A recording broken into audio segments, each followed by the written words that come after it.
সেটা হচ্ছে আমাদের যে বার কাউন্সিলের যে একটা অযৌক্তিক একটা ফি নেওয়া হয়। আসলে আমাদের সবকিছু আসলে প্রপোর্শনেট একটা হচ্ছে, মানে আমাদের যদি একটা হিসাব করে নেওয়া হয় সেক্ষেত্রে 4020 টাকা ফিটা অনেক হাই একটা মানে চার্জ হিসেবে এখানে ট্রিট করে। আমরা অন্যান্য চাকরি বা অন্যান্য চাকরির যে ফিস গুলো যেখানে চিন্তা করা হয় সেখানে সর্বোচ্চ 300 বা 500 টাকা, সেখানে 4020 টাকা একটা শিক্ষার্থীর জন্য অযৌক্তিক একেবারে। জানি গত 15 বছর এবং দীর্ঘদিন বিশ্ববিদ্যালয়গুলো এবং সারা বাংলাদেশের বিভিন্ন অবকাঠামোতে নানান ধরনের দুর্নীতি, অনিয়ম এবং অযৌক্তিক কর্মকাণ্ড পরিচালিত হয়ে আসছিল। গত 6-7 মাসে অনেকগুলো অযৌক্তিক কর্মকাণ্ডের সংস্কার হয়েছে। অযৌক্তিক কর্মকাণ্ডের মধ্যে সবচেয়ে উল্লেখযোগ্য হচ্ছে সরকারি চাকরিতে অতিরিক্ত আবেদন ফি, যেটি ইতিমধ্যে কমানো হয়েছে। কিন্তু সবার অগোচরে এই বার কাউন্সিলের মতো একটি পরীক্ষায়, যেখানে একটি সরকারকে বেতন দিতে হয় না এমন একটি নিবন্ধন পরীক্ষায় 4000 এর উপরে আবেদন ফি এবং অন্যান্য ফি বাবদ 5000-এর বেশি আবেদন নিচ্ছে, যেটি সম্পূর্ণ অযৌক্তিক।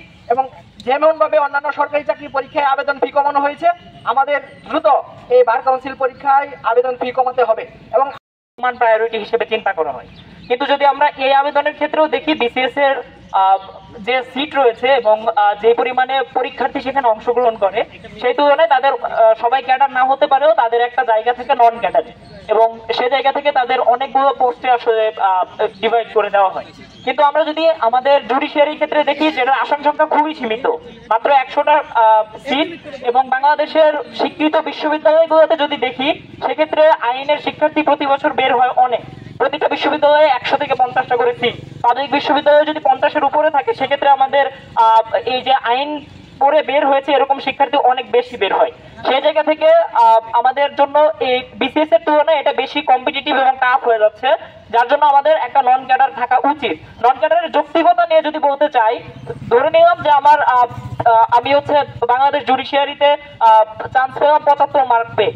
এখন যে ছেলেটা 74 মার্ক পেয়েছে সেও হয়তোবা যোগ্য, বাট সে তার সাথে পেরে ওঠেনি। এখন যে 101 নম্বর পজিশনে থাকে, আমি 100টা সিট 100 জনকে দিলাম, যদি 101 নম্বর পজিশনে যে আছে তার এবং একজন ফেল করা শিক্ষার্থীর মধ্যে কোনো তফাৎ থাকলো না, এবং এই যে বৈষম্য, এই বৈষম্যের জন্য সেই ছেলেটা যে আসলে 74 মার্ক পেয়ে বা 101তম হয়ে জজ হইতে পারে নাই বা সহকারী জজ হইতে পারে নাই, সে আসলে পরবর্তীতে এখান থেকে ছিটকে পড়ে এবং তার জন্য পরবর্তী জীবনটা মেনটেন করা খুব টাফ হয়ে যায়।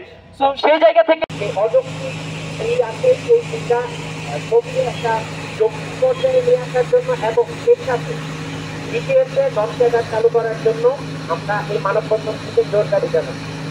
নিম্ন মধ্যবিত্ত ফ্যামিলি থেকে আমরা আছি, অর্থাৎ আমাদের সবারই অর্থনৈতিক অবস্থা খুব বেশি উন্নত নয়। তো সেদিক থেকে যদি আমরা দেখতে পারি যে আমাদের যে বার কাউন্সিলের যে পরীক্ষাটা আছে সেখানে ফি অত্যধিক।